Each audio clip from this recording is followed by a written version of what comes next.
Romanos capítulo 1. Eu, Paulo, servo de Cristo Jesus, escrevo esta carta. Deus me chamou e me separou para ser apóstolo, a fim de que eu anuncie a boa notícia do Evangelho de Deus. Há muito tempo essa boa notícia foi prometida por Deus, por meio dos seus profetas e escrita nas Escrituras Sagradas.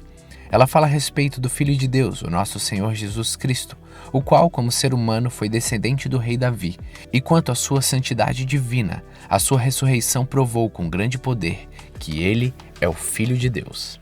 Por meio de Cristo, Deus me deu a honra de ser apóstolo no serviço de Cristo para levar as pessoas de todas as nações a crerem em Cristo e serem obedientes a Ele. Entre essas pessoas estão vocês que moram em Roma, a quem Deus tem chamado para pertencerem a Jesus Cristo. Por isso eu escrevo a todos vocês que estão em Roma, todos vocês a quem Deus ama e a quem tem chamado para serem o seu próprio povo. Que a graça e a paz de Deus, o nosso Pai, e do Senhor Jesus Cristo estejam com vocês. Em primeiro lugar, por meio de Jesus Cristo, dou graças ao meu Deus por todos vocês, pois o mundo inteiro se ouve falar a respeito da fé que vocês têm. Eu sirvo a Deus com todo o meu coração, anunciando a boa notícia a respeito do seu Filho. Deus é testemunha que eu digo a verdade. Ele sabe que eu sempre lembro de vocês e oro por vocês. E peço a Deus que, se for da sua vontade, Ele faça com que agora eu possa ir visitá-los, pois eu quero muito vê-los, a fim de repartir as bênçãos espirituais com vocês para fortalecê-los. Quer dizer, para que nos animemos uns aos outros por meio da fé que vocês e eu temos. Meus irmãos, quero que saibam que muitas vezes resolvi ir visitá-los, mas fui impedido até agora de fazer isso, pois eu gostaria que o meu trabalho produzisse resultados entre vocês também, como tem acontecido entre os não-judeus. Pois é meu dever pregar a todos, tanto aos civilizados como aos não civilizados, tanto aos instruídos como aos sem instrução. É por isso que eu quero anunciar o Evangelho também a vocês que moram em Roma. Eu não me envergonho do Evangelho, pois ele é o poder de Deus para salvar a todos os que creem, primeiro os judeus e também os não-judeus, pois o Evangelho mostra como é que Deus nos aceita, e é por meio da fé, do começo ao fim, como dizem as Escrituras Sagradas, viverá aquele que por meio da fé é aceito por Deus. Do céu, Deus revela a sua ira contra todos os pecados e todas as maldades das pessoas que, por meio das suas más ações, não deixam que os outros conheçam a verdade a respeito de Deus. Deus castiga essas pessoas porque o que se pode conhecer a respeito de Deus está bem claro para elas, pois foi o próprio Deus que lhe mostrou isso. Desde que Deus criou o mundo, as suas qualidades invisíveis, isto é, o seu poder eterno e a sua natureza divina, têm sido vistas claramente. Os seres humanos podem ver tudo isso nas coisas que Deus tem feito e, portanto, eles não têm desculpa nenhuma. Eles sabem quem Deus é, mas não lhe dão a glória que ele merece e não lhe são agradecidos. Pelo contrário, os seus pensamentos se tornaram tolos e a sua mente está vazia e coberta de escuridão. Eles dizem que são sábios, mas são tolos. Em vez de adorarem ao Deus imortal, adoram ídolos que se parecem com seres humanos, ou com pássaros, ou com animais de 4 patas, ou com animais que se arrastam pelo chão. Por isso, Deus entregou os seres humanos aos desejos do coração deles, para fazerem coisas sujas e para terem relações vergonhosas uns com os outros. Eles trocam a verdade sobre Deus pela mentira e adoram e servem as coisas que Deus criou, em vez de adorarem e servirem o próprio Criador, que deve ser louvado para sempre. Amém.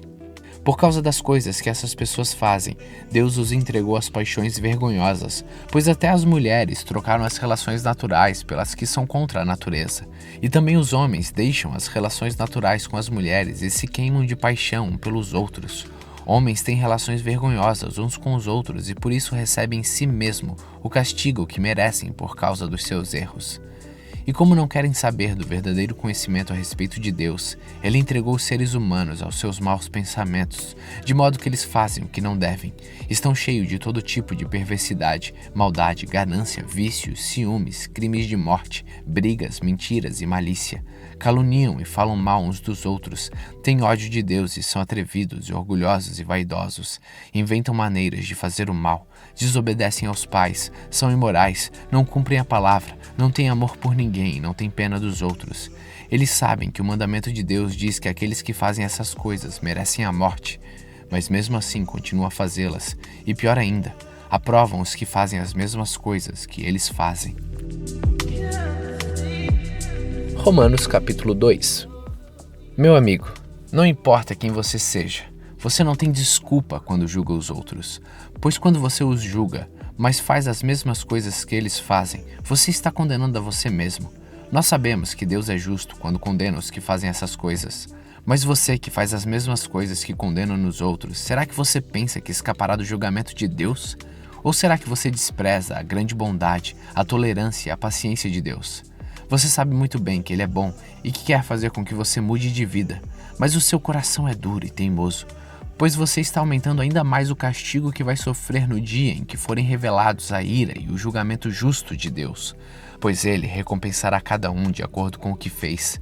Deus dará sua vida eterna às pessoas que perseveram em fazer o bem e buscam a glória, a honra e a vida imortal, mas fará cair a sua ira e o seu castigo sobre os egoístas e sobre os que rejeitam o que é justo, a fim de seguir o que é mal.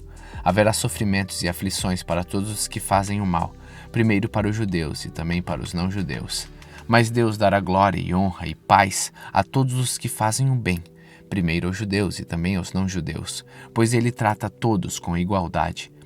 Todos aqueles que pecam sem conhecer a lei de Deus se perderão sem essa lei, mas todos aqueles que pecam conhecendo a lei serão julgados por ela, porque as pessoas que Deus aceita não são aquelas que somente ouvem a lei, mas aquelas que fazem o que a lei manda. Os não-judeus não têm lei, mas quando fazem pela sua própria vontade o que a lei manda, eles são a sua própria lei, embora não tenham a lei. Eles mostram pela sua maneira de agir que tem a lei escrita no seu coração. A própria consciência deles mostra que isso é verdade. Os seus pensamentos, que às vezes os acusam e às vezes os defendem, também mostram isso. De acordo com o Evangelho que eu anuncio, assim será naquele dia que Deus, por meio de Cristo Jesus, julgará os pensamentos secretos de todas as pessoas. O que dizer de você? Você diz que é judeu, confia na lei e se orgulha do Deus que você adora. Você sabe o que Deus quer que você faça e aprende na lei a escolher o que é certo. Você tem certeza de que é guia dos cegos, luz para os que estão na escuridão, orientador dos que não têm instrução e professor dos jovens. Você está certo de que encontra na lei a apresentação completa do conhecimento e da verdade. Você que ensina os outros, por que é que não ensina você mesmo? Se afirma que não se deve roubar, por que é que você mesmo rouba? Se você diz que não se deve cometer adultério, por que é que você mesmo comete adultério? Você odeia os ídolos, mas rouba as coisas dos templos. Você se orgulha de ter a lei de Deus, mas você é uma vergonha para Deus, porque desobedece a sua lei, pois as escrituras sagradas dizem: os não-judeus falam mal de Deus por causa de vocês, os judeus. A circuncisão tem valor se você, que é judeu, obedecer à lei. Porém, se não obedecer, é como se você não tivesse sido circuncidado. E se um homem que não foi circuncidado obedecer aos mandamentos da lei, Deus o tratará como se ele fosse circuncidado. Assim vocês, judeus, serão condenados pelos não-judeus, pois vocês desobedecem à lei, apesar de terem essa lei escrita e de serem circuncidados, enquanto os não-judeus obedecem à lei, embora não sejam circuncidados. Portanto, eu pergunto: quem é judeu de fato e circuncidado de verdade? É claro que não é aquele que é judeu somente por fora e circuncidado só no corpo. Pelo contrário, o verdadeiro judeu é aquele que é judeu por dentro, aquele que tem o coração circuncidado. E isso é uma coisa que o Espírito de Deus faz e que a lei escrita não pode fazer.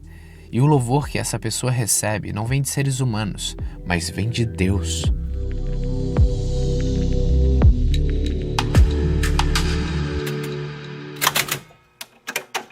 Romanos capítulo 3. Então qual é a vantagem de ser judeu? Será que ser circuncidado tem algum valor? Tem sim, e de muitas maneiras, e a primeira vantagem é que Deus entregou a sua mensagem aos cuidados dos judeus. Mas se alguns não foram fiéis, será que por isso Deus vai ser infiel? De modo nenhum. Que Deus continue a ser verdadeiro, mesmo que todas as pessoas sejam mentirosas. Como dizem as escrituras sagradas a respeito dele, que fique provado que tu tens razão quando falas e que sejas vencedor quando fores julgados. Mas se as injustiças que cometemos servem para mostrar que Deus age com justiça, o que é que podemos dizer? Que Deus é injusto quando nos castiga? Eu falo aqui como as pessoas costumam falar. É claro que não. Se Deus não fosse justo, como é que poderia julgar o mundo?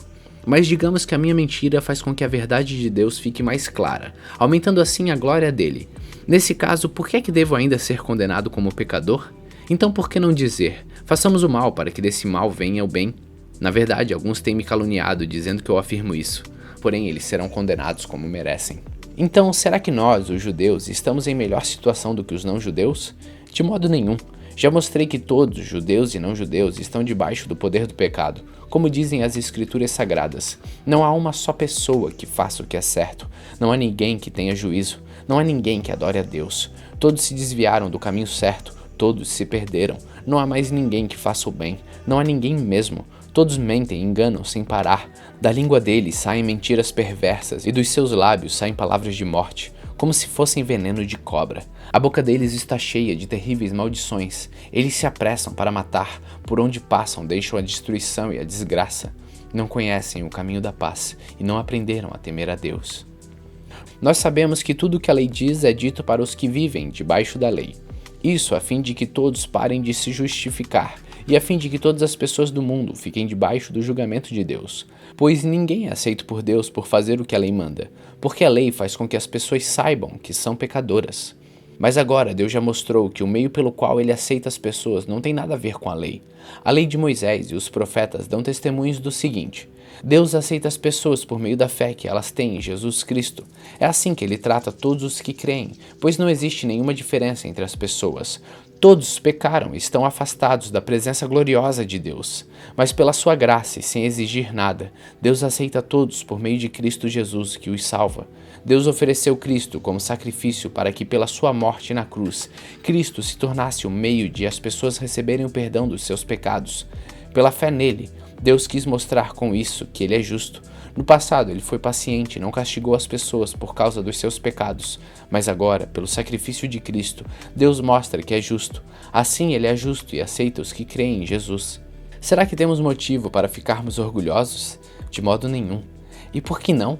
Será que porque obedecemos à lei? Não, não é. É porque cremos em Cristo. Assim, percebemos que a pessoa é aceita por Deus pela fé e não por fazer o que a lei manda. Ou será que Deus é somente Deus dos judeus? Será que também não é Deus dos não-judeus? Claro que é. Deus é um só e aceitará os judeus na base da sua fé e também aceitará os não-judeus por meio da fé que eles têm. Será que isso quer dizer que por causa da fé nós tratamos a lei como se ela não valesse nada? Não, de modo nenhum. Pelo contrário, afirmamos que a lei tem valor. Romanos capítulo 4. Então, o que é que podemos dizer de Abraão, o antepassado da nossa raça? O que foi que ele conseguiu? Se foi por causa das coisas que ele fez que Deus o aceitou, então ele teria motivo para se orgulhar, mas não para se orgulhar diante de Deus. Pois o que é que as Escrituras Sagradas dizem? Elas dizem: Abraão creu em Deus e por isso Deus o aceitou. O salário que o trabalhador recebe não é um presente, mas é um pagamento a que ele tem direito por causa do trabalho que fez. Porém, a pessoa que não põe a sua esperança nas coisas que faz, mas simplesmente crê em Deus, é a fé dessa pessoa que faz com que ela seja aceita por Deus. O Deus que trata o culpado como se ele fosse inocente. E isso foi o que Davi queria dizer quando falou da felicidade daqueles que Deus aceita, sem levar em conta o que eles fazem. Davi disse: Feliz aquele cujas maldades Deus perdoa e cujos pecados ele apaga. Feliz aquele que o Senhor não acusa de cometer pecado. Será que essa felicidade de que Davi falou existe somente para os que são circuncidados? É claro que não. Ela existe também para os que não são circuncidados, pois já citamos as Escrituras Sagradas que dizem: Abraão creu em Deus e por isso Deus o aceitou. Quando foi que isso aconteceu? Foi antes ou depois de Abraão ser circuncidado? Foi antes e não depois. Ele foi circuncidado mais tarde, e a sua circuncisão foi um sinal para provar que Deus aceitou Abraão porque ele tinha fé. E isso aconteceu quando ele ainda não havia sido circuncidado. Assim, Abraão é o pai espiritual de todos os que creem em Deus e são aceitos por ele, mesmo que não sejam circuncidados. Ele é também o pai dos que são circuncidados, não apenas porque são circuncidados, mas porque vivem a mesma vida de fé que Abraão, nosso pai, viveu antes de ter sido circuncidado. Deus prometeu a Abraão e aos seus descendentes que o mundo ia pertencer a eles. Essa promessa foi feita não porque Abraão tinha obedecido à lei, mas porque ele havia crido em Deus e havia sido aceito por ele. Pois se aqueles que obedecem à lei vão receber o que Deus prometeu, então a fé é inútil e a promessa de Deus não tem valor. Pois a lei traz o castigo de Deus, mas onde não existe lei, também não existe desobediência à lei. Portanto, a promessa de Deus depende da fé, a fim de que a promessa seja garantida como presente de Deus a todos os descendentes de Abraão. Ela não é somente para os que obedecem à lei, mas também para os que creem em Deus como Abraão creu, pois ele é o pai espiritual de todos nós. Como dizem as Escrituras Sagradas: Eu fiz de você o pai de muitas nações. Assim, a promessa depende de Deus, em quem Abraão creu, o Deus que ressuscita os mortos e faz com que exista o que não existia. Abraão teve fé e esperança, mesmo quando não havia motivo para ter esperança, e por isso ele se tornou o pai de muitas nações. Como dizem as Escrituras Sagradas, os seus descendentes serão muitos. Abraão tinha quase 100 anos, mas quando ele pensou a respeito do seu corpo, que já estava como morto, ou quando lembrou que Sara não podia ter filhos, a sua fé não enfraqueceu. Abraão não perdeu a fé, nem duvidou da promessa de Deus. A sua fé o encheu de poder, e ele louvou a Deus, porque tinha toda a certeza de que Deus podia fazer o que havia prometido. Por isso, Abraão, por meio da fé, foi aceito por Deus. As palavras "foi aceito" não falam somente dele. Falam também de nós que seremos aceitos, nós e os que cremos em Deus, o qual ressuscitou Jesus, nosso Senhor. Jesus foi entregue para morrer por causa dos nossos pecados e foi ressuscitado a fim de que nós fôssemos aceitos por Deus.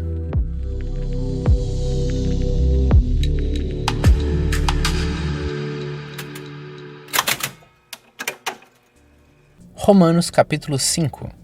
Agora que fomos aceitos por Deus pela nossa fé nele, temos paz com Ele por meio do nosso Senhor Jesus Cristo. Foi Cristo quem nos deu, por meio da nossa fé, esta vida na graça de Deus. E agora continuamos firmes nessa graça e nos alegramos na esperança de participar da glória de Deus.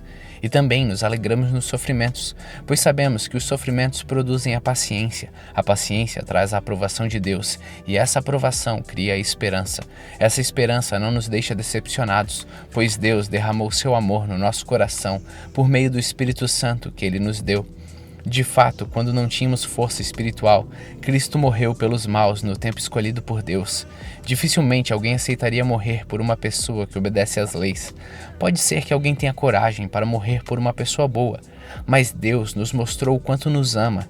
Cristo morreu por nós quando ainda vivíamos no pecado, e agora que fomos aceitos por Deus por meio da morte de Cristo na cruz, é mais certo ainda que ficaremos livres por meio dele do castigo de Deus. Nós éramos inimigos de Deus, mas Ele nos tornou seus amigos por meio da morte do seu Filho. E agora que somos amigos de Deus, é mais certo ainda que seremos salvos pela vida de Deus. E não somente isso, mas também nós nos alegramos por causa daquilo que Deus fez por meio do nosso Senhor Jesus Cristo, que agora nos tornou amigos de Deus.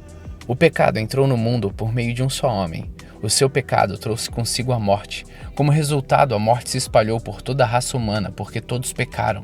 Antes de a lei ser dada, já existia o pecado no mundo. Porém, quando não existe lei, Deus não leva em conta o pecado. Mas desde o tempo de Adão até Moisés, a morte dominou todos os seres humanos, mesmo os que não pecaram como Adão, quando ele desobedeceu a ordem de Deus. Adão era a figura daquele que havia de vir. Mas existe uma diferença entre o pecado de Adão e o presente que Deus nos dá. De fato, muitos morreram por causa do pecado de um só homem, mas a graça de Deus é muito maior e ela dá salvação gratuitamente a muitos, por meio da graça de um só homem, que é Jesus Cristo. E existe uma diferença entre aquilo que Deus dá e o pecado de um só homem. Porque no caso do pecado, a condenação veio por causa de um só pecado. Porém, no caso da salvação, Deus perdoa os que têm cometido muitos pecados, embora não mereçam esse perdão. É verdade que por causa de um só homem e por meio do seu pecado, a morte começou a dominar a raça humana. Mas o resultado de que foi feito por um só homem, Jesus Cristo, é muito maior, e todos aqueles que Deus aceita e que recebem como presente a sua imensa graça, reinarão na nova vida, por meio de Cristo. Portanto, assim como um só pecado condenou todos os seres humanos, assim também um só ato de salvação liberta todos e lhes dá vida. E assim como muitos seres humanos se tornaram pecadores por causa da desobediência de um só homem, assim também muitos serão aceitos por Deus por causa da obediência de um só homem.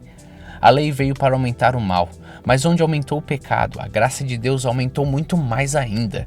E isso aconteceu a fim de que, assim como o pecado dominou e trouxe a morte, assim também a graça de Deus, que o leva a aceitar as pessoas, dominasse e trouxesse a vida eterna. Essa vida é nossa, por meio do nosso Senhor Jesus Cristo. Romanos capítulo 6. Portanto, o que vamos dizer? Será que devemos continuar vivendo no pecado para que a graça de Deus aumente ainda mais? É claro que não. Nós já morremos para o pecado, então como podemos continuar vivendo nele? Com certeza vocês sabem que quando fomos batizados para ficarmos unidos com Cristo Jesus, fomos batizados para ficarmos unidos também com a sua morte. Assim, quando fomos batizados, fomos sepultados com ele, por termos morrido junto com ele. E isso para que, assim como Cristo foi ressuscitado pelo poder glorioso do Pai, assim também nós vivamos uma vida nova. Pois se fomos unidos com ele por uma morte igual à dele, assim também seremos unidos por ele por uma ressurreição igual à dele.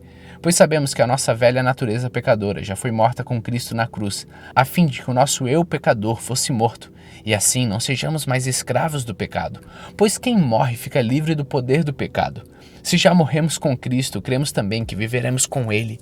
Sabemos que Cristo foi ressuscitado e nunca mais morrerá, pois a morte não tem mais poder sobre ele. A sua morte foi uma morte para o pecado e valeu de uma vez por todas. A vida que ele vive agora é uma vida para Deus. Assim também vocês devem ser considerados mortos para o pecado, mas por estarem unidos com Cristo Jesus, devem se considerar vivos para Deus. Portanto, não deixem que o pecado domine o corpo mortal de vocês e façam com que vocês obedeçam aos desejos pecaminosos da natureza humana. E também não entreguem nenhuma parte do corpo de vocês ao pecado, para que ele a use a fim de fazer o que é mal. Pelo contrário, como as pessoas que foram trazidas da morte para a vida, entreguem-se completamente a Deus, para que ele use vocês a fim de fazerem o que é direito.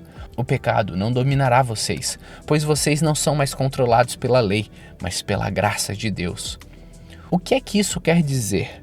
Vamos continuar pecando porque não somos mais controlados pela lei, mas pela graça de Deus? É claro que não.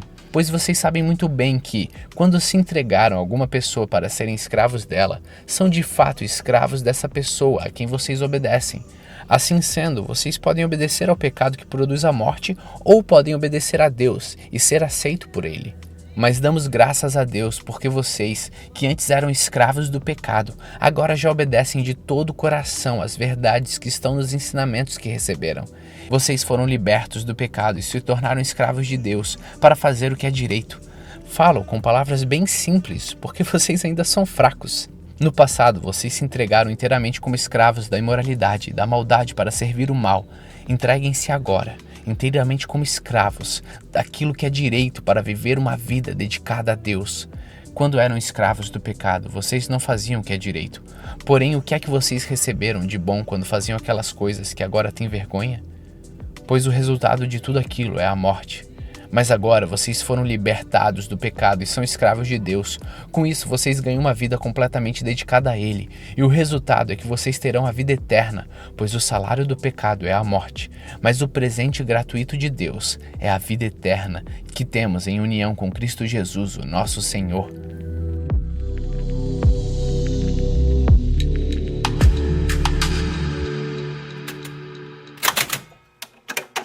Romanos capítulo 7.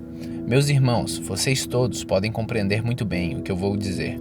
Vocês conhecem as leis e sabem que elas têm um poder sobre uma pessoa enquanto essa pessoa está viva. Por exemplo, a mulher casada está ligada pela lei ao marido, enquanto ele estiver vivo, mas se ele morrer, ela estará livre da lei que o liga ao marido. De modo que se ela viver com outro homem enquanto o marido estiver vivo, ela será chamada de adúltera, mas se o marido morrer, ela estará legalmente livre. E não cometerá adultério se casar com outro homem. O mesmo acontece com vocês, meus irmãos. Do ponto de vista da lei, vocês também já morreram, pois são parte do corpo de Cristo e agora pertencem a Ele, que foi ressuscitado para que nós possamos viver uma vida útil no serviço de Deus. Pois quando vivíamos de acordo com a nossa natureza humana, os maus desejos despertados pela lei agiam em todo o nosso ser e nos levavam para a morte. Porém agora estamos livres da lei, porque já morremos para aquilo que nos mantinha prisioneiros. Por isso somos livres para servir a Deus, não da maneira antiga, obedecendo à lei escrita, mas da maneira nova, obedecendo o Espírito de Deus. O que vamos dizer então? Que a própria lei é pecado? É claro que não. Mas foi a lei que me fez saber o que é pecado, pois eu não saberia o que é cobiça se a lei não tivesse dito, não cobice. Porém o pecado se aproveitou dessa lei para despertar em mim todo tipo de cobiça. Porque se não existe a lei, o pecado é uma coisa morta, pois houve um tempo em que eu não conhecia a lei e estava vivo. Mas quando fiquei conhecendo o mandamento, o pecado começou a viver, e eu morri. E o próprio mandamento que me devia trazer a vida me trouxe a morte, porque o pecado, aproveitando a oportunidade dada pelo mandamento, me enganou, e por meio do mandamento me matou. Assim, a lei vem de Deus, e o mandamento também vem de Deus. Diz o que é certo e o que é bom. Então, será que o que é bom me levou à morte? É claro que não. Foi o pecado que fez isso, pois o pecado, usando o que é bom, me trouxe à morte para que ficasse bem claro aquilo que o pecado realmente é. E assim, por meio do mandamento, o pecado se mostrou mais terrível ainda. Sabemos que a lei é divina, mas eu sou humano e fraco e fui vendido ao pecado para ser seu escravo. Eu não entendo o que faço, pois não faço o que gostaria de fazer. Pelo contrário, faço justamente aquilo que odeio. Se faço o que eu não quero, isso prova que reconheço que a lei diz o que é certo. Isso mostra que de fato já não sou eu quem faz isso, mas o pecado que vive em mim é que faz. Pois eu sei que aquilo que é bom não vive em mim, isto é, na minha natureza humana. Porque, mesmo tendo dentro de mim a vontade de fazer o bem, não consigo fazê-lo, pois não faço o bem que quero, mas justamente o mal que eu não quero fazer é que eu faço. Mas se eu faço o que eu não quero, já não sou eu quem faz isso, mas o pecado que vive em mim é que faz. Assim eu sei que o que acontece comigo é isto: quando eu quero fazer o que é bom, só consigo fazer o que é mal. Dentro de mim eu sei que eu gosto da lei de Deus, mas vejo uma lei diferente agindo naquilo que eu faço, uma lei que luta contra aquela que a minha mente aprova. Ela me torna prisioneiro da lei do pecado que age no meu corpo. Como eu sou infeliz! Quem me livrará deste corpo que me leva para a morte? Que Deus seja louvado, pois Ele fará isso por meio do nosso Senhor Jesus Cristo. Portanto, esta é a minha situação. No meu pensamento eu sirvo a lei de Deus, mas na minha prática eu sirvo a lei do pecado.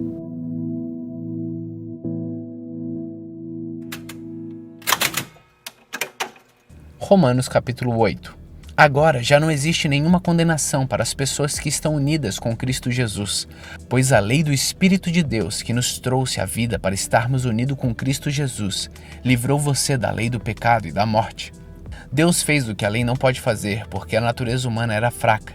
Deus condenou o pecado na natureza humana, enviando o seu próprio Filho, que veio na forma da nossa natureza pecaminosa, a fim de acabar com o pecado. Deus fez isso para que as ordens justas da lei pudessem ser completamente cumpridas por nós, que vivemos de acordo com o Espírito de Deus e não de acordo com a natureza humana. Porque as pessoas que vivem de acordo com a natureza humana têm a sua mente controlada por essa mesma natureza, mas as que vivem de acordo com o Espírito de Deus têm a sua mente controlada pelo Espírito. As pessoas que têm a mente controlada pela natureza humana acabarão morrendo espiritualmente, mas as que têm a mente controlada pelo Espírito de Deus terão a vida eterna e a paz.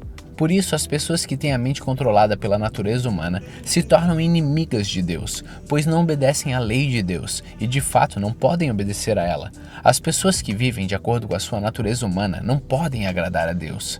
Vocês, porém, não vivem como manda a natureza humana, mas como o Espírito de Deus quer, se é que o Espírito de Deus vive realmente em vocês. Quem não tem o Espírito de Cristo não pertence a ele, mas se Cristo vive em vocês, então embora o corpo de vocês vá morrer por causa do pecado, o Espírito de Deus é vida para vocês, porque vocês foram aceitos por Deus. Se em vocês vive o Espírito daquele que ressuscitou Jesus, então aquele que ressuscitou Jesus Cristo dará também a vida ao corpo mortal de vocês, por meio do Espírito que vive em vocês. Portanto, meus irmãos, nós temos uma obrigação, que é a de não vivermos de acordo com a nossa natureza humana. Porque se vocês viverem de acordo com a natureza humana, vocês morrerão espiritualmente.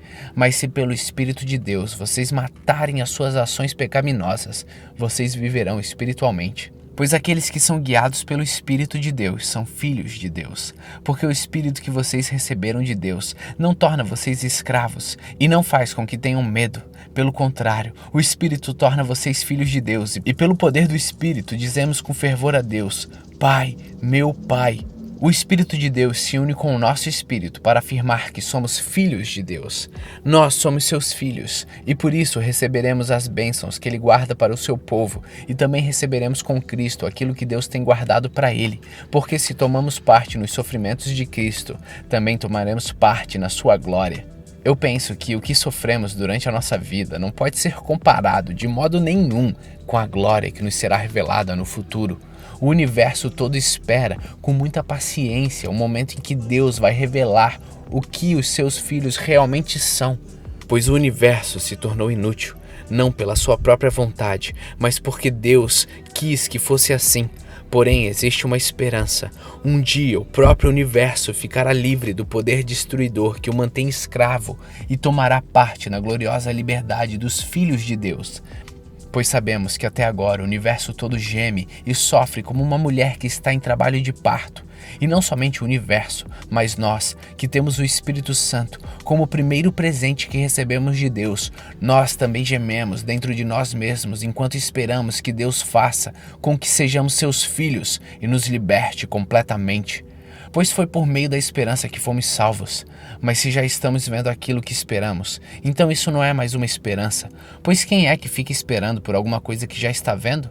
Porém, se estamos esperando alguma coisa que ainda não podemos ver, então esperamos com paciência. Assim também o Espírito de Deus vem nos ajudar na nossa fraqueza, pois não sabemos como devemos orar, mas o Espírito de Deus, com gemidos que não podem ser explicados por palavras, pede a Deus em nosso favor. E Deus, que vê o que está dentro do coração, sabe qual é o pensamento do Espírito, porque o Espírito pede em favor do povo de Deus e pede de acordo com a vontade de Deus, pois sabemos que todas as coisas trabalham juntas para o bem daqueles que amam a Deus, daqueles a quem Ele chamou de acordo com seu plano. Porque aqueles que já tinham sido escolhidos por Deus, Ele também separou, a fim de se tornarem parecidos com seu Filho. Ele fez isso para que o Filho fosse o primeiro entre muitos irmãos. Assim, Deus chamou os que havia separado. Não somente os chamou, mas também os aceitou. E não somente os aceitou, mas também repartiu a sua glória com eles. Diante de tudo isso, o que mais podemos dizer? Se Deus está do nosso lado, quem poderá nos vencer? Ninguém. Porque Ele nem mesmo deixou de entregar o próprio Filho, mas o ofereceu por todos nós. Se Ele nos deu o seu Filho, será que não nos dará também todas as coisas? Quem acusará aqueles que Deus escolheu? Ninguém. Porque o próprio Deus declara que eles não são culpados. Será que alguém poderá condená-los? Ninguém. Pois foi Cristo Jesus quem morreu, ou melhor, quem foi ressuscitado e está à direita de Deus, e Ele pede a Deus em favor de nós. Então quem pode nos separar do amor de Cristo? Serão os sofrimentos, as dificuldades, a perseguição, a fome, a pobreza, o perigo ou a morte? Como dizem as Escrituras Sagradas, por causa de ti, estamos em perigo de morte o dia inteiro. Somos tratados como ovelhas que vão para o matadouro. Em todas essas situações, temos a vitória completa por meio daquele que nos amou. Pois eu tenho certeza que nada pode nos separar do amor de Deus, nem a morte, nem a vida, nem os anjos, nem as outras autoridades ou poderes celestiais, nem o presente, nem o futuro, nem o mundo lá de cima, nem o mundo lá de baixo. Em todo o universo não há nada que possa nos separar do amor de Deus, que é nosso, por meio de Cristo Jesus, o nosso Senhor.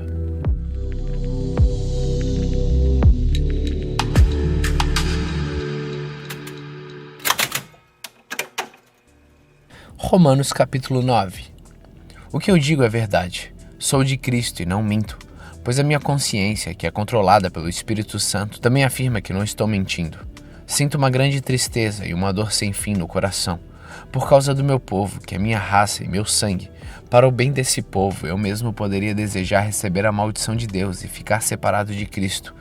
Eles são o povo escolhido por Deus. Ele os tornou seus filhos e repartiu a sua glória com eles. Deus fez suas alianças com eles e lhes deu a lei, a verdadeira maneira de adorar e as promessas.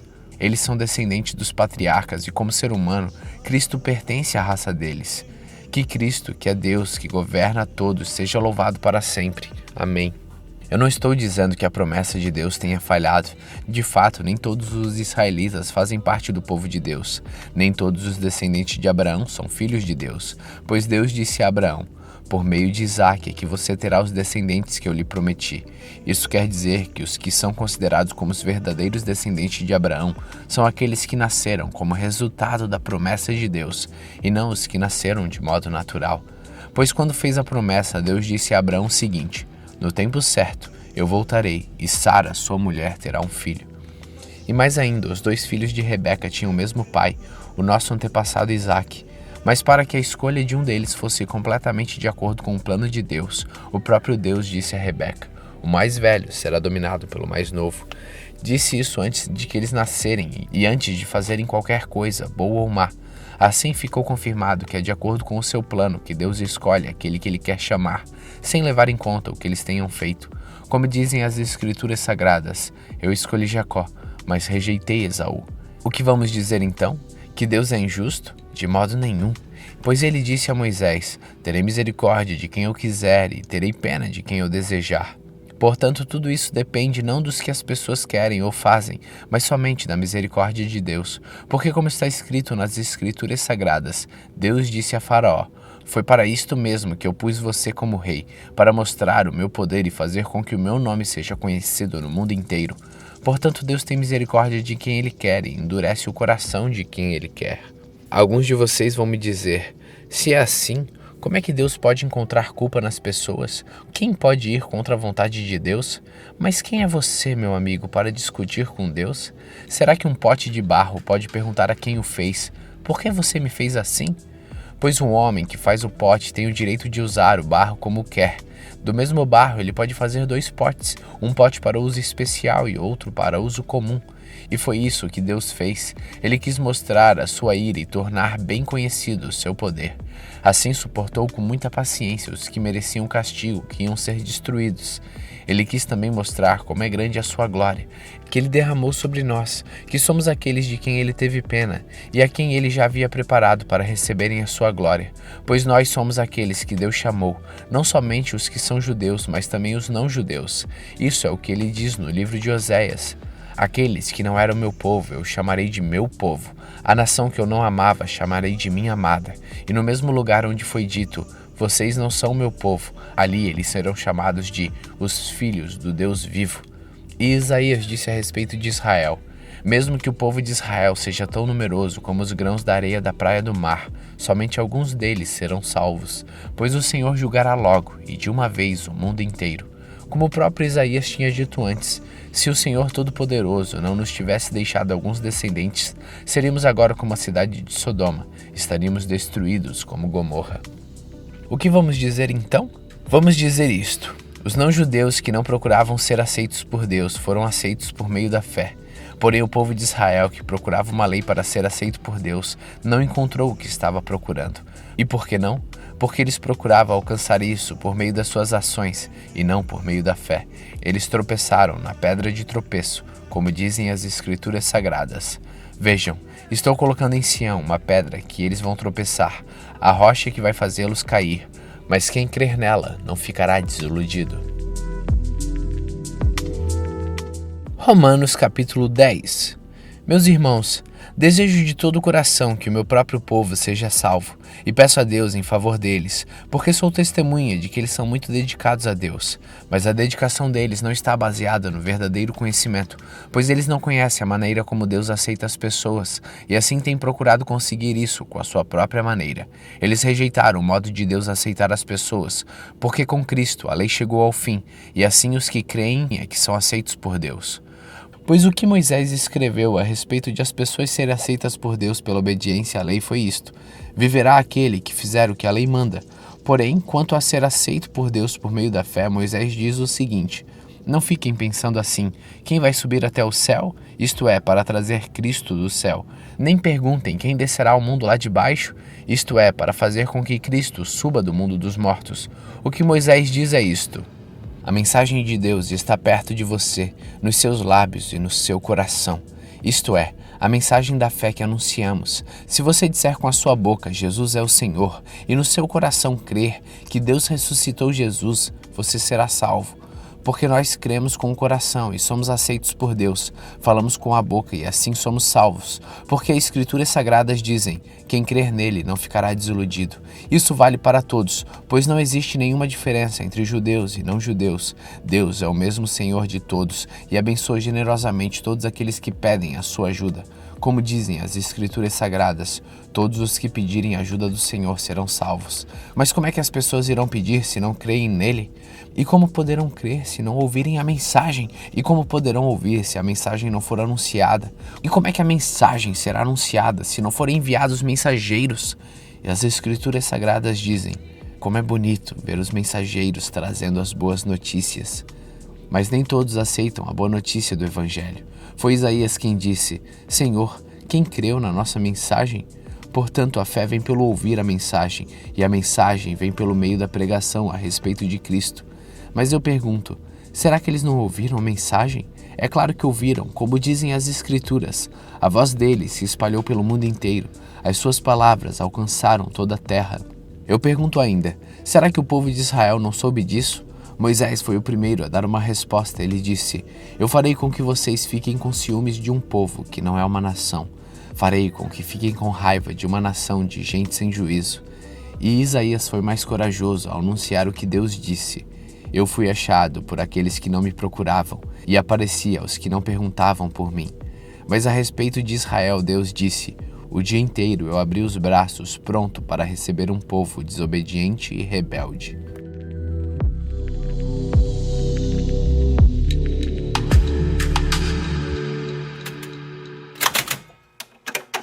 Romanos capítulo 11. Então eu pergunto, será que Deus rejeitou o seu próprio povo? É claro que não. Eu mesmo sou israelita, descendente de Abraão e membro da tribo de Benjamim. Deus não rejeitou o seu povo, que ele havia escolhido desde o princípio. Vocês sabem muito bem o que as escrituras sagradas dizem naquele trecho em que Elias acusou o povo de Israel diante de Deus. Elias diz assim, Senhor, eles mataram os teus profetas e destruíram os teus altares. Eu sou o único que sobrou, e eles estão querendo me matar. O que foi que Deus disse a ele? Ele disse, eu guardei para mim 7.000 homens que não adoraram Deus Baal. A mesma coisa também acontece agora, isto é, por causa da graça de Deus, ainda existe um pequeno remanescente daqueles que ele escolheu. Essa escolha se baseia na graça de Deus e não no que eles fizeram, porque se a escolha de Deus se baseasse no que as pessoas fazem, então a sua graça não seria verdadeira graça. E isso quer dizer que não foi o povo de Israel que encontrou o que estava procurando. Quem encontrou foi apenas um pequeno grupo que Deus escolheu.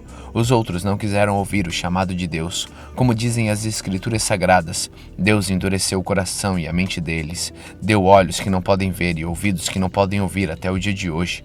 E Davi disse, que nas suas festas eles sejam apanhados e enganados, que eles caiam e sejam castigados. Ó Deus, faz com que eles fiquem cegos e que fiquem sempre curvados debaixo do peso das suas dificuldades. Agora eu pergunto, quando os judeus tropeçaram, será que eles caíram para nunca mais se levantarem? É claro que não, mas porque eles pecaram, a salvação veio para os não-judeus, para fazerem com que os judeus ficassem com ciúmes deles. O pecado dos judeus trouxe grandes bênçãos para o mundo e a sua pobreza espiritual trouxe ricas bênçãos para os não-judeus. Então, quando se completar o número de judeus que voltarão para Deus, as bênçãos serão muito maiores ainda. Agora estou falando a vocês que não são judeus. Enquanto eu for o apóstolo dos não-judeus, terei orgulho do meu trabalho.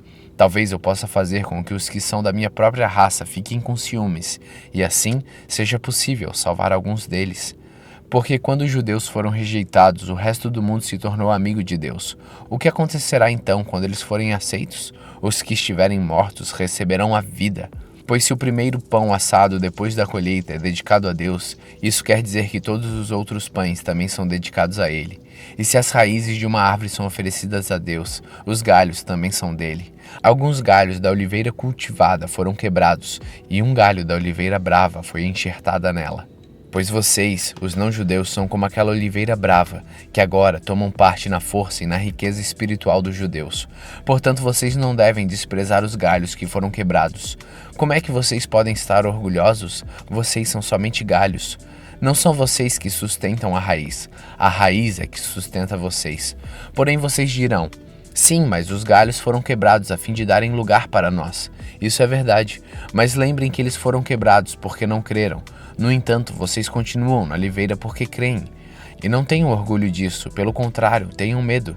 Se Deus não deixou de castigar os judeus, que são como galhos naturais, vocês acham que Ele vai deixar de castigar vocês? Vejam como Deus é bom e também é duro. Ele é duro para os que caíram e bom para vocês, se continuarem sempre confiando na bondade dele. Senão, vocês também serão cortados. E se os judeus abandonarem a sua descrença, serão enxertados na oliveira cultivada, pois Deus pode enxertá-los de novo. Vocês, os não-judeus, são como aqueles galhos de oliveira brava que foi cortado e enxertado contra a natureza na oliveira cultivada. Os judeus são como esta oliveira cultivada. Portanto, para Deus, será muito mais fácil enxertar de novo a própria árvore deles, esses galhos quebrados. Meus irmãos, eu quero que vocês conheçam uma verdade secreta, para que não pensem que são muito sábios. A verdade é esta: a teimosia do povo de Israel não durará para sempre, mas somente até que o número completo de não-judeus venha para Deus. É assim que todo o povo de Israel será salvo, como dizem as Escrituras Sagradas.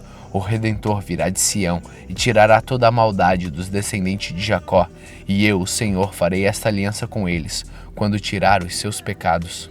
Os judeus rejeitaram o Evangelho, e por isso são inimigos de Deus, para o bem de vocês, os não-judeus. Mas pela escolha de Deus, eles são amigos dele, por causa dos patriarcas. Porque Deus não muda de ideia a respeito de quem ele escolhe e abençoa. Mas no passado, vocês que não são judeus desobedeceram a Deus. Porém agora, vocês receberam a misericórdia de Deus por causa da desobediência dos judeus. Assim, por causa da misericórdia que vocês receberam, os judeus agora desobedecem a Deus para que eles também possam receber agora a misericórdia dele. Pois Deus fez com que todos se tornassem prisioneiros da desobediência, a fim de mostrar a misericórdia a todos. Como são grandes as riquezas de Deus, como são profundos o seu conhecimento e a sua sabedoria. Quem pode explicar as suas decisões? Quem pode entender os seus planos? Como dizem as Escrituras Sagradas. Quem pode conhecer a mente do Senhor? Quem é capaz de lhe dar conselhos? Quem já deu alguma coisa a Deus para receber dele algum pagamento? Pois todas as coisas foram criadas por ele, e tudo existe por meio dele e para ele. Glória a Deus para sempre. Amém. Romanos capítulo 12. Portanto, meus irmãos, por causa da grande misericórdia divina, peço que vocês se ofereçam completamente a Deus como um sacrifício vivo, dedicado ao seu serviço e agradável a Ele. Esta é a verdadeira adoração que vocês devem oferecer a Deus. Não vivam como vivem as pessoas deste mundo, mas deixem que Deus o transforme por meio de uma completa mudança de mente de vocês. Assim, vocês conhecerão a vontade de Deus, isto é, aquilo que é bom, perfeito e agradável a Ele. Por causa da bondade de Deus para comigo, me chamando para ser apóstolo, eu digo a todos vocês que não se achem melhores do que realmente são. Pelo contrário, pensem com humildade a respeito de vocês mesmos e cada um julgue a si mesmo conforme a fé que Deus lhe deu. Porque, assim como em um só corpo temos muitas partes e todas elas têm funções diferentes, assim também nós, embora sejamos muitos, somos um só corpo, por estarmos unidos com Cristo, e todos estamos unidos uns com os outros como partes diferentes de um só corpo. Portanto, usemos os nossos diferentes dons de acordo com a graça que Deus nos deu. Se o dom que recebemos é o de anunciar a mensagem de Deus, façamos isso de acordo com a fé que temos. Se é o dom de servir, então devemos servir. Se é o de ensinar, então ensinemos. Se é o dom de animar os outros, então animemos. Quem reparte com os outros o que tem, que faça isso com generosidade. Quem tem autoridade, que use a sua autoridade com todo cuidado. Quem ajuda os outros, que ajude com alegria. Que o amor de Deus não seja fingido. Odeiem o mal e sigam o que é bom. Amem uns aos outros com o amor de irmãos em Cristo e se esforcem para tratar uns aos outros com respeito.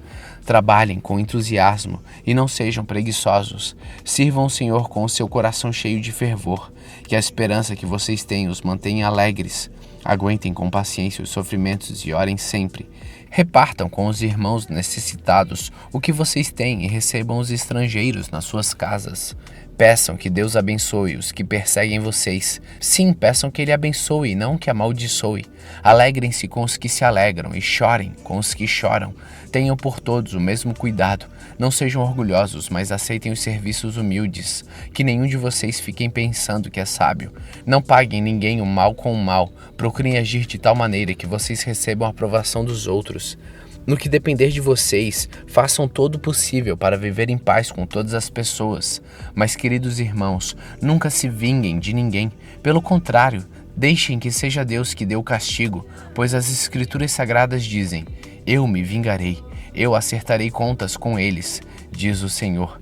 Mas façam como dizem as Escrituras: se o seu inimigo estiver com fome, dê comida a ele; se estiver com sede, dê água, porque assim você o fará de queimar de remorso e vergonha.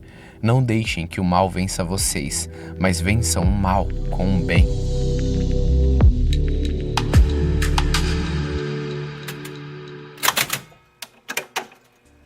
Romanos capítulo 13. Obedeçam às autoridades, todos vocês, pois nenhuma autoridade existe sem a permissão de Deus, e as que existem foram colocadas nos seus lugares por Ele.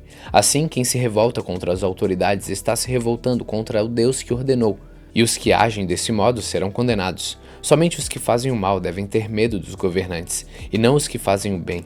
Se você não quiser ter medo das autoridades, então faça o que é bom, e elas o elogiarão, porque as autoridades estão a serviço de Deus para o bem de você. Mas se você faz o mal, então que tenha medo, pois as autoridades de fato têm o poder para castigar. Então, elas estão a serviço de Deus e trazem o castigo dele sobre os que fazem o mal. É por isso que você deve obedecer às autoridades, não somente por causa do castigo de Deus, mas também porque a sua consciência manda que você faça isso. É por isso também que vocês pagam impostos, pois quando as autoridades cumprem os seus deveres, elas estão a serviço de Deus. Portanto, paguem ao governo que é devido, paguem todos os seus impostos e respeitem e honrem todas as autoridades. Não fiquem devendo nada a ninguém. A única dívida que vocês devem ter é a de amar uns aos outros. Quem ama os outros está obedecendo à lei. Os seguintes mandamentos: não cometa adultério, não mate, não roube, não cobice.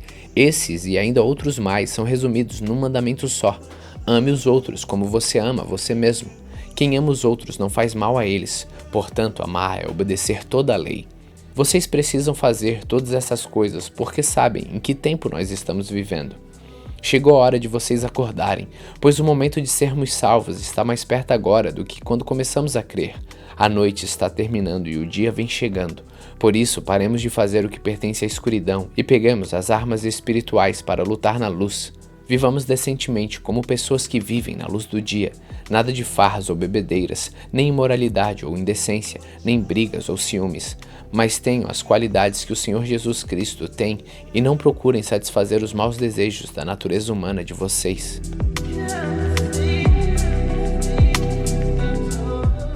Romanos capítulo 14.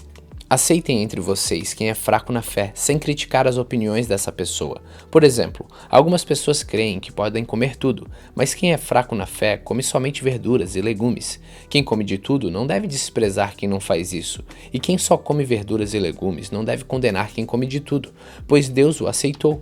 Quem é você para julgar o escravo de alguém? Se ele vai vencer ou fracassar, isso é da conta do dono dele. Ele vai vencer porque o Senhor pode fazê-lo vencer. Algumas pessoas pensam que certos dias são mais importantes do que outros, enquanto que outras pessoas pensam que todos os dias são iguais. Cada um deve estar bem firme nas suas opiniões. Quem dá mais valor a certo dia faz isso para honrar o Senhor. E também quem come de tudo faz isso para honrar o Senhor, pois agradece a Deus o alimento. E quem evita comer certas coisas faz isso para honrar o Senhor e dá graças a Deus. Porque nenhum de nós vive para si mesmo e nenhum de nós morre para si mesmo. Se vivemos, é para o Senhor que vivemos, e se morremos, também é para o Senhor que morremos. Assim, tanto se vivemos como se morremos, somos do Senhor, pois Cristo morreu e viveu de novo para ser o Senhor tanto dos mortos como dos vivos. Portanto, por que você que só come verduras e legumes condena o seu irmão? E você que come de tudo, por que despreza o seu irmão? Pois todos nós estaremos diante de Deus para sermos julgados por ele. É isto que as Escrituras Sagradas dizem. Juro pela minha vida, diz o Senhor, que todos se ajoelharão diante de mim e todos afirmarão que eu sou Deus. Assim, cada um de nós prestará contas de si mesmo a Deus.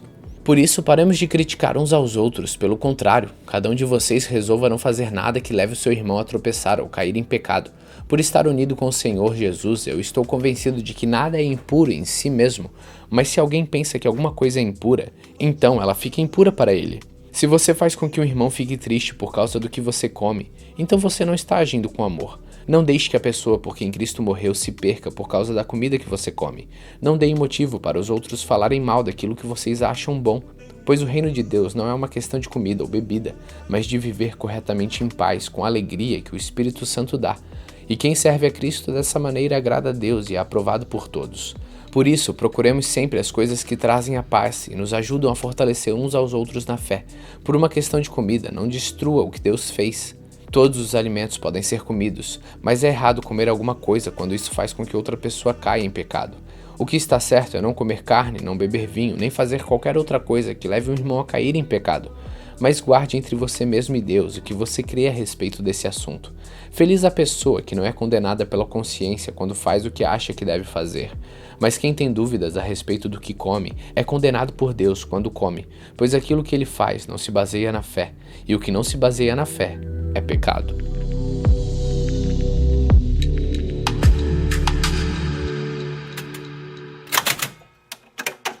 Romanos capítulo 15.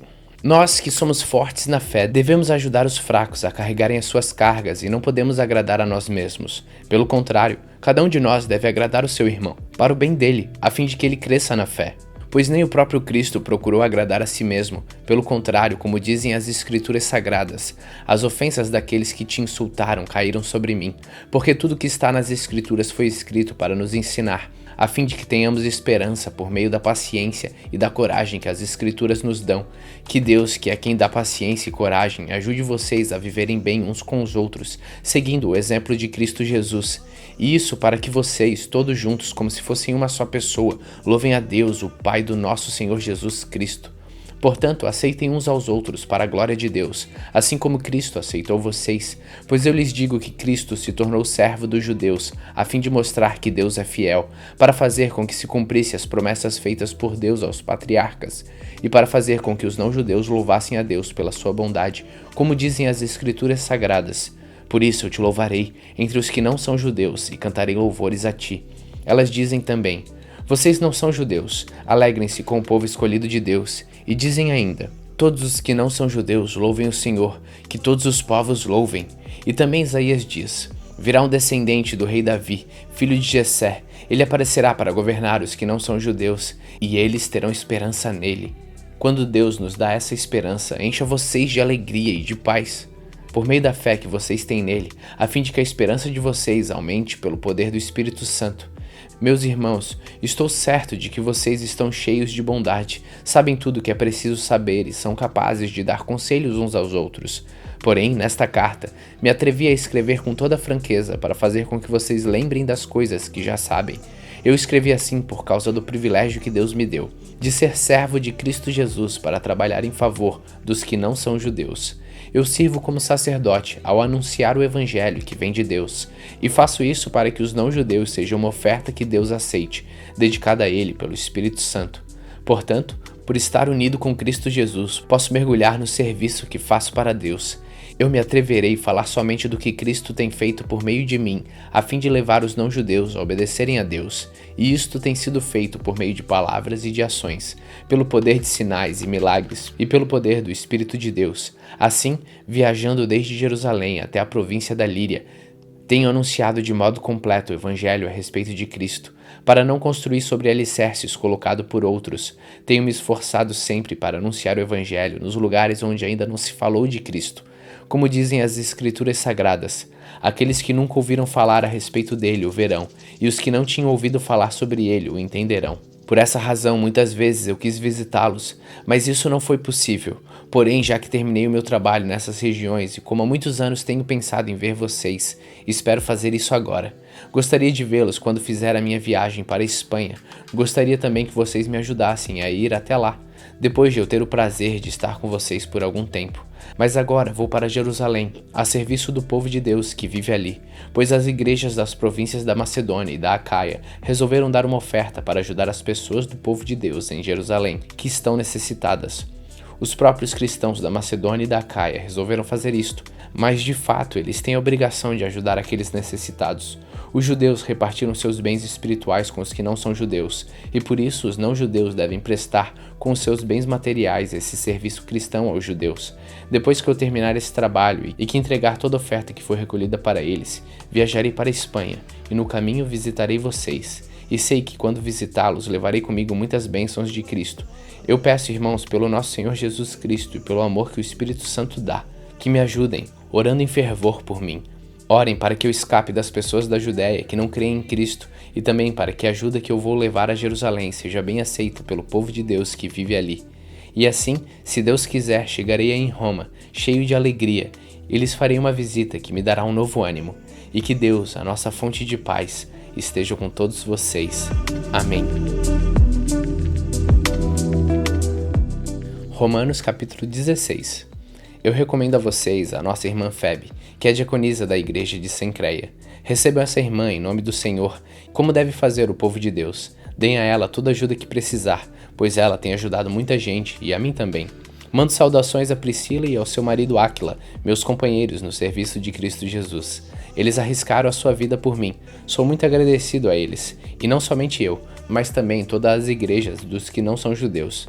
Saudações também à igreja que se reúne na casa deles. Saudações ao meu querido amigo Epêneto, que foi o primeiro a crer em Cristo na província da Ásia. Saudações a Maria, que tem trabalhado muito por vocês. Saudações a Andrônico e a irmã Júnia, meus patrícios judeus, que estiveram comigo na prisão. Eles são apóstolos bem conhecidos e se tornaram cristãos antes de mim. Saudações a Ampliato, meu querido irmão no Senhor, e também a Urbano, nosso companheiro de trabalho no serviço de Cristo, e ao meu querido amigo Stax. Saudações a Apeles, um irmão que tem dado muitas provas da sua fé em Cristo. Saudações ao pessoal da família de Aristóbulo. Saudações a Herodião, meu patrício judeu, e aos irmãos do Senhor da família de Narciso. Saudações a Trífina e a Trifosa, irmãs que trabalham no serviço do Senhor. E a minha querida amiga Perside, que também tem trabalhado muito para o Senhor. Mando saudações a Rufo, trabalhador que tem se destacado no serviço do Senhor, e a mãe dele, que sempre me tratou como filho.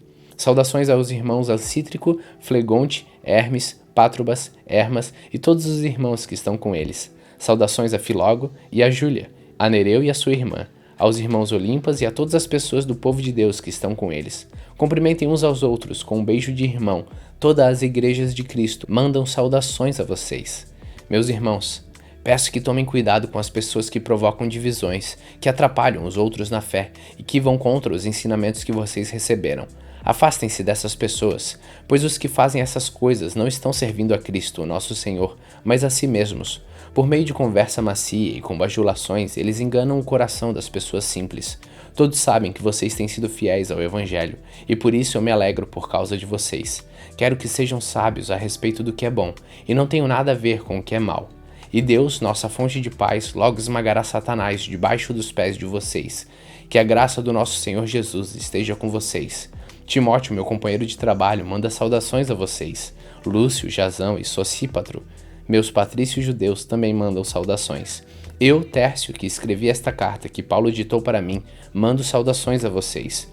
Em casa de quem a igreja daqui se reúne, manda saudações a vocês. Erasto, o tesoureiro da cidade, e o nosso irmão Quarto também mandam saudações. Que a graça do nosso Senhor Jesus Cristo esteja com todos vocês. Amém.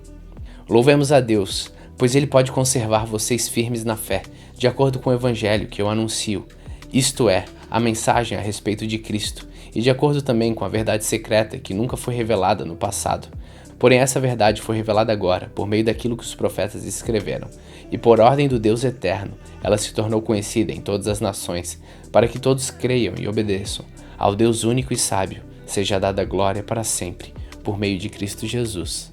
Amém.